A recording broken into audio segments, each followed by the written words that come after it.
Hello friends, stock बडी channel में आपका स्वागत है। देखिए, आज हम जिस शेयर के बारे में बात करने जा रहे हैं वो है आईटीसी लिमिटेड। देखिए, आईटीसी लिमिटेड के ऊपर मैं पहले भी डिटेल वीडियो बना चुका हूँ, आप मेरे चैनल पे चेक कर सकते हो। इसके फंडामेंटल, इसके जो भी इसके पॉइंट है, मेन पॉइंट है, मैं उस पर क्लियर कर चुका हूँ पहले ही वीडियो। देखिए, मेरा मेन मकसद जो है इसके ऊपर वीडियो बनाने का, देखिए आईटीसी लिमिटेड एक बहुत बड़ी कंपनी है, मार्केट कैप बहुत बढ़िया है और देखिए एक नए बिजनेस में एग्रेसिवली इन्वेस्ट कर रही है। वो आपको पता होगा, एफएमसीजी बिजनेस में। और देखिए, ये सही भी कर रही है और एग्रेसिवली कर रही है ये काम, और कई कंपनियों को अपने साथ मिक्स कर रही है, जैसे सनराइज़ फूड प्राइवेट लिमिटेड में। आगे हम बात करेंगे इनकी कंपनियों के बारे में। तो देखिए, आपकी इनके प्रोडक्ट के बारे में भी पता है और आपको इनकी मार्केट के बारे में भी पता है कि इनकी जो मार्केट है, एडवर्टाइजमेंट है, ये काफ़ी कुछ खर्च कर चुके हैं और इनकी जो इनके स्टेबल हो चुके हैं जो प्रोडक्ट्स, वो पहले से स्टेबल हैं अच्छे खासे। तो ये कोई भी मार्केट में जो प्रोडक्ट लाते हैं वो उसको ज़्यादा हाथ पैर मारने की ज़रूरत नहीं पड़ेगी इस कंपनी को, उसे स्टेबल करने के लिए उस प्रोडक्ट को, जो न्यू प्रोडक्ट लॉन्च करती है ये कंपनी। तो देखिए, आज ये 5 रुपये 10 पैसे डाउन है, 2 रुपये 71 पैसे परसेंट डाउन है ये। और इसकी जो देखिए मेन कारण जो है, आपको पता है कि इसमें करेक्शन आ रही है, क्योंकि तीन कंपनियों के साथ तीन अपनी कंपनियों के साथ मर्ज हो रहा है ये, आपको सभी को पता होगा। Sunrise food private limited, habits international foods private limited, sunrise शीतगर प्राइवेट लिमिटेड। तो देखिए, मैं आगे बात करेंगे इसके बारे में भी। तो देखिए, जो इस स्टॉक में अपना इन्वेस्टमेंट करना चाहते हैं, फ़र्स्ट ऑफ़ ऑल देखिए उनमें सब्र होना चाहिए। अगर सब्र नहीं है आप में, तो आप इस स्टॉक को छोड़कर आप कोई भी और स्टॉक चुन चुन सकते हैं। अगर आप इस स्टॉक में इन्वेस्ट करना चाहते हैं तो फ़र्स्ट ऑफ़ ऑल आप में सब्र होना चाहिए, क्योंकि देखिए कंपनी में डिविडेंड और बोनस बहुत बढ़िया है। और इस कंपनी में जो ग्रोथ है, वो ग्रोथ इसलिए नहीं दिख रही थी क्योंकि ये देखिए 2 मेन सेगमेंट है इसका सिगरेट का, आपको सभी को पता होगा। और एफएमसीजी सेक्टर में ये अपना जो एक्सपेंड कर रही है बिज़नेस, और बड़ी तेज़ी से कर रही है। तो देखिए, उस हिसाब से अगर अगर एफएमसीजी के हिसाब से देखा जाए तो जिसका प्राइस चल रहा है वो बहुत कम है, काफ़ी डिस्काउंट पे आपको मिल रहा है। और जैसे आज ये गिरा है, अगर आने वाले टाइम पे भी गिरता तो ये अपॉर्चुनिटी होती है ऐसे ऐसे स्टॉक में बढ़िया इन्वेस्ट करने की। और देखिए, शॉर्ट टर्म वाला तो इसमें इन्वेस्ट करे ही ना। अगर कोई इन्वेस्टर शॉर्ट टर्म के लिए करना चाहता है इसमें इन्वेस्ट, तो वो प्लीज़ ना करे, क्योंकि देखिए शॉर्ट टर्म में आपको ये रिटर्न नहीं देगा, और ये डिविडेंड और बोनस है वो आप उसका भी लाभ नहीं उठा पाओगे। मैं आपको क्लियर बात बता दूँ, तो आपको पता ही होगा कि ये अपनी 3 कंपनियों के साथ मर्ज हो चुका है, सब्सिडरीज़ कंपनी के साथ आईटीसी प्लान कर रहा है और वो हो चुका है। देखिए, आप 3 कंपनियों के मैं आपको नाम भी बता चुका हूँ पहले। ये देखिए, मैं आपको दिखा देता हूँ। ये आपका है sunrise food private limited, habits international foods private limited and sunrise शीतगृह प्राइवेट लिमिटेड। देखिए, तीनों कंपनियों के साथ मर्ज हो चुका है ये। और आपको पता है कि ये पहली एग्रेसिवली एफएमसीजी में सेक्टर में काफ़ी बढ़िया एक्सपेंड कर रहा है अपना बिजनेस। तो देखिए, जब ऐसे शेयरों में गिरावट होती है तो ये अपॉर्चुनिटी होती है। बाकी आप जैसा आप मान सकते हो, देखिए आपका पैसा है, आप इन्वेस्ट करते हो। ये देखिए, मेरा पॉइंट ऑफ व्यू रख रहा हूँ मैं आपके पास। देखिए, ये ऐसे शेयर हैं जिनका मार्केट कैप और इनके जो पहले से ब्रांड है, मैं आपको ब्रांड भी दिखा देता हूँ। ये देखिए, जो इनके ब्रांड है वो पहले से स्टेबल हैं पूरी मार्केट में। तो देखिए, इनको जो कोई न्यू प्रोडक्ट लॉन्च करते हैं तो इनको बहुत बड़ा बेनिफिट होगा। और जैसे ये स्नैक्स कंपनियों के साथ मर्ज हो रहे हैं, तो देखिए इनके लिए बेनिफिट है। देखिए, हमें किसी को भी नहीं पता कि आपने जो इन्वेस्टमेंट कर रखी है, वो इन्वेस्टमेंट में आपको जो स्टॉक है वो कितनी रिटर्न दे सकता है।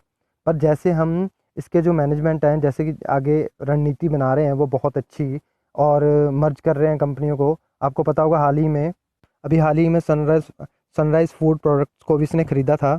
मैंने पहले भी वीडियो बनाई थी उसके ऊपर, आप चेक कर सकते हो। तो देखिए, ये इसके भी जो प्रोडक्ट्स हैं वो एफएमसीजी में ही हैं। तो आप क्लियर कट यहाँ से पता लगता है इसके प्रमोटरों का कि देखिए, जो ये काम है ये एक्चुअली में करना किस में चाहती है और अपना बिजनेस किस में एक्सपेंड करना चाहती है। हम सभी को पता है, देखिए एफएमसीजी के जितने भी स्टॉक चल रहे हैं, इसके अलावा जो भी है, ब्रिटानिया होगा, नेस्ले होगा, देखिए उनके जो उनके प्राइस हैं वो बहुत हाई लेवल पे हैं। तो उसी हिसाब से हम देख सकते हैं।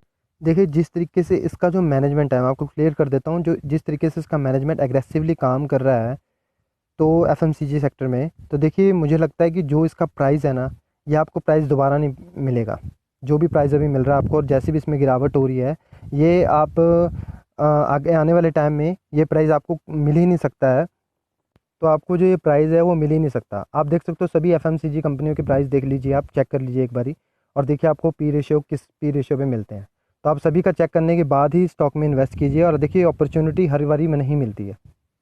बाकी आप एक अपनी तरफ से भी कंपेयर कर सकते हो।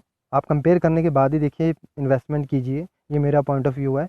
आप अपनी भी खुद भी एनालिसिस कीजिए अपनी, और उसके बाद ही इन्वेस्ट कीजिए। तो देखिए एफएमसीजी के सभी स्टॉक को एक लिस्ट में लिखने के बाद आप देख लीजिए कि इसका प्राइस और उनका प्राइस कैसे है। हाँ, मैं मानता हूँ कि ये सिगरेट का बिजनेस करती है, उससे ज़्यादा इसका रेवेन्यू आता है सबसे ज़्यादा। बट देखिए ये अपना रुख जो है, इसके जो मैनेजमेंट है वो अपना रुख दूसरी तरफ कर रहे हैं पूरी तरह से। ये वहाँ से जो रेवेन्यू है वो ले तो रहे हैं, बट वो जो रेवेन्यू खर्च कर रहे हैं वो एफएमसीजी सेक्टर में कर रहे हैं पूरी प्रॉपर तरीके से। और आने वाले टाइम में अच्छा खासा मार्केट कैप होगा इसका, मार्केट कैप तो एक्चुअली है ही है, और अच्छा खासा प्राइस होगा इसका।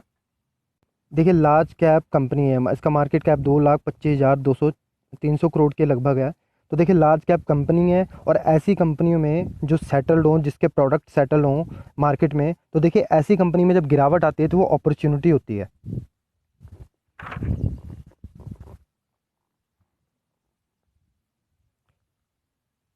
बाकी आप सभी को पता है मार्केट में अगर आपको प्रॉफिट निकालना है तो अपॉर्चुनिटी पकड़नी पड़ती है आपको, तभी आप अच्छा प्रॉफिट निकाल सकते हो। तो इन्वेस्टमेंट के लिए देखिए अपॉर्चुनिटी जब ऐसे में करेक्शन आती है, ऐसे स्टॉक्स में गिरावट आती है, तो देखिए वो सबसे बड़ा बढ़िया तरीका होता है इन्वेस्ट करने का। तो ये गिरावट का मतलब है कि हम इन्वेस्ट कर सकते हैं, और मैंने आपको पहले ही बोला है, कई वीडियो में तरीका भी बताया है इसका, आप चेक कर सकते हो जाके। तो देखिए मैं आपको क्लियर कट बता दूँ, जो ये गिरावट आई है आप इस गिरावट का फ़ायदा उठाइए और इन्वेस्ट कीजिए इसमें। और देखिए सब्र वाले बंदे कीजिए, जिनको सब्र, जो इन्वेस्टमेंट करते हैं सब्र के लिए, वो इन्वेस्टमेंट कीजिए। देखिए इसमें बोनस भी है, डिविडेंड भी देती है कंपनी, बहुत बढ़िया डिविडेंड भी दिया है आपको पता है, 10 रुपये 11 रुपये का जो भी डिविडेंड आया था, अभी आप चेक कर सकते हो और वीडियो मेरी। तो बहुत बढ़िया डिविडेंड भी देती है कंपनी। और देखिए वेल सेटल कंपनी है, इसके प्रोडक्ट वेल सेटल हैं, और ये जिस तरीके से मर्ज हो रही है फूड कंपनियों के साथ, तो देखिए मेरे हिसाब से तो जो इसका प्राइस है, वो प्राइस अभी जो मिल रहा है आपको, वो आने वाले टाइम में आपको ये प्राइस नहीं मिलेगा।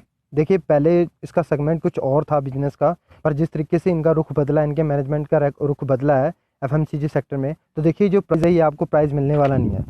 बाकी हम कुछ भी डिसाइड नहीं कर सकते किसी भी स्टॉक के लिए, उसके मैनेजमेंट के ऊपर डिपेंड करता है कि वो कितनी ग्रोथ करेगी कंपनी। तो मेरी जो पर्सनल राय है वो तो मैं आपको बता ही चुका हूँ। बाकी आप खुद से इन्वेस्ट करेंगे तो देखिए आपका खुद का पैसा है, तो आप खुद भी एनालिसिस कीजिए, इनकी वेबसाइट पे जाइए, इनके जो अभी अभी इन्होंने हाल ही में कंपनियाँ खरीदी हैं, मर्ज हुई हैं, उन कंपनियों के बारे में थोड़ी डिटेल निकालिए कि ये क्यों उनके साथ मर्ज हुई हैं, क्या कारण है, और ये किस सेगमेंट में जाना चाहती हैं, इनके मैनेजमेंट के बारे में देखिए, उसके बाद ही इन्वेस्ट कीजिए। और बाकी जो इसका प्राइस है 180 से 200 के बीच में, आपको पता है 190 से 200 के बीच में तो वैसे भी ये घूम ही रहा था। उसके बाद अभी करेक्शन आई है, जो भी इसमें अभी काफ़ी बदलाव आने वाले हैं कंपनी में, तो देखिए वो अच्छे बदलाव हैं आगे आने वाले टाइम के लिए।